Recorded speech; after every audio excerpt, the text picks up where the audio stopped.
Greetings, combatants.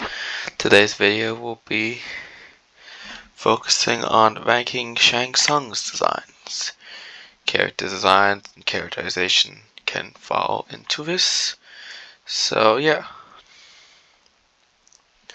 let's get started. 1992.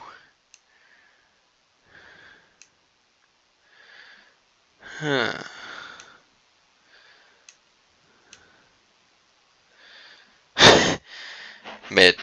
Absolutely mid tier. The design, it's a little interesting, but it's just him as an old man. And yeah, that's really all it has to say. He's an old, balding man. His presence in the story is pretty well documented, but this is not where he has more intrigue about him comes into effect. It's just as of the story, he's just the host of the tournament and the final fight and the final opponent he challenges Liu Kang to a fight and loses. Then he has to slink back to Outworld and explain why he lost to Shao Kahn, who was very unhappy with him. So yeah, he's more so just an old sorcerer man. He doesn't really have much of an interesting look to him. Moving on, MK2. He is slightly better,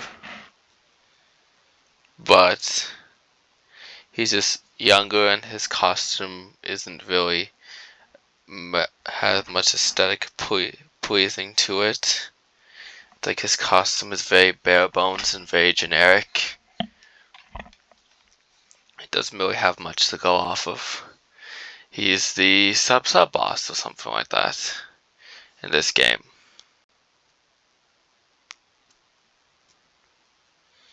And he takes the second L to Liu Kang, so yeah. it's bad enough. So going off of the list of characters who takes L's. Shang Tsung takes the highest L's. Shao Kahn and Goro both take 2. So yeah. Moving on, MK3. Slightly more interesting, but not really much to say. Actually, that's the better spot for it. He really doesn't have that much. You can go here too. Something more interesting with the costume, but he really isn't very noteworthy in this game. He takes his third L to Liu Kang. So yeah, he is really just not the most interesting, or he doesn't really get any good details. He falls short in this game. I mean, he's a good character, but the goodness of his character will not come in the first 3 games. In fact, the goodness of his character is about to come up. Deadly Alliance through Armageddon. Now, before this, you heard me talking about Shang Tsung saying he didn't really have too many interesting designs, but Deadly Alliance changes all of this.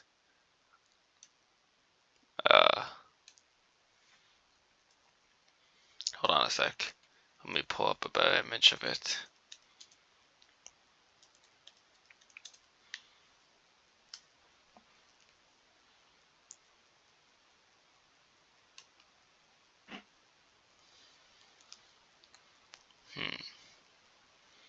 K11. Yeah, you can see that's the MK2 design. Bland. Here we go. MK1, MK2, MK3, Deadly Alliance. Ooh boy. Now this is where the stack really goes into overdrive. It's not even opinion at this point, but this costume is generally better. His best costume he's ever worn, and has yet to be topped. This costume is so bloody iconic. It's like the red really matches him. Like, yeah, the red really matches it. Like, what he's wearing, this entire costume is just really Shang Tsung.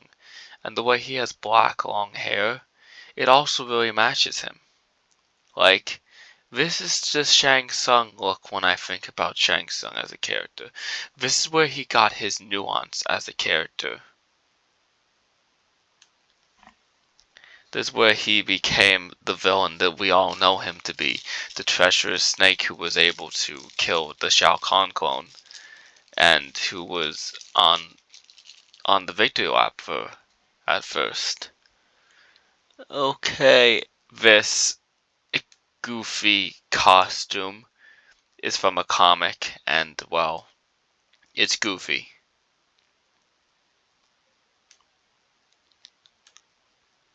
It's really stupid looking, not gonna lie. MK9, it's alright. I mean, it isn't exactly the most interesting. It definitely isn't as cool as Deadly Alliance. Like, honestly, they should have just kept Deadly Alliance as a consistency. But nope, they had to change it for the NRS era, and only recently did we get Deadly Alliance back. MK11. It, good work getting Terry Tagawa back. It was a great Shang Tsung. MK1.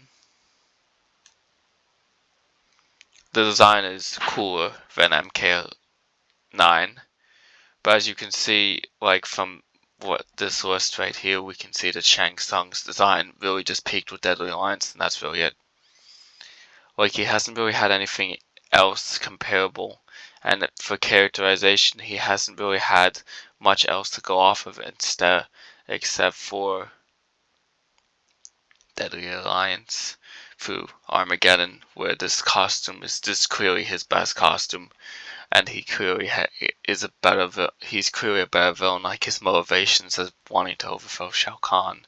That's where we get into his Shao Kahn overthrow.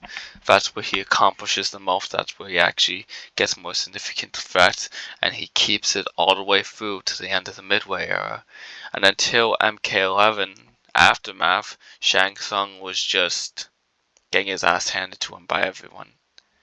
He lost so many fights in the NRS timeline until MK11 put him back on spot top as the second villain.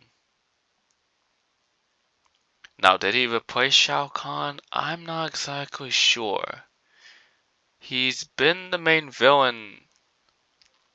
He's now been the main villain multiple times.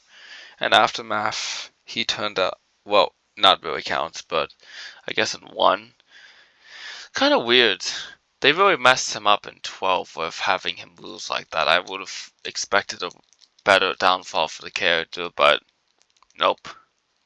Yeah, it's not really what you would expect. But Deadly Alliance is clearly the number one. And any other design that would pop off is not going to be above Deadly Alliance. Deadly Alliance is where he peaked. And I think it's honestly a real shame that we haven't had a design to be consistent afterwards, because Deadly Alliance is clearly his best showing. Midway and now newer games in the NRS timeline have really treated Shang Tsung a lot better than, well, cough cough. He's a significant threat and he should always be treated as a villain, and him getting to do his own thing is also a really good step up for him. I find it a little shameful that we haven't really gotten much. This tier list is a little smaller than I expected. There are more designs out there, but I will be doing an updated tier list later. I'm just working off of what I'm given, so It only has 8 images of him, and other tier lists, especially my updated version of the Shao Kahn tier list I will be doing, has much more to go off of. But as of right now, this is the tier list for Shang Tsung. In my opinion, he is the second best villain of the series, and he deserves to remain as the second best, and he should always have a significant level of intimidation. He should have a significant level of he's a bad guy, and he should really definitely get a solo game where he tries to accomplish more. It's like that's the way I want to see it happen.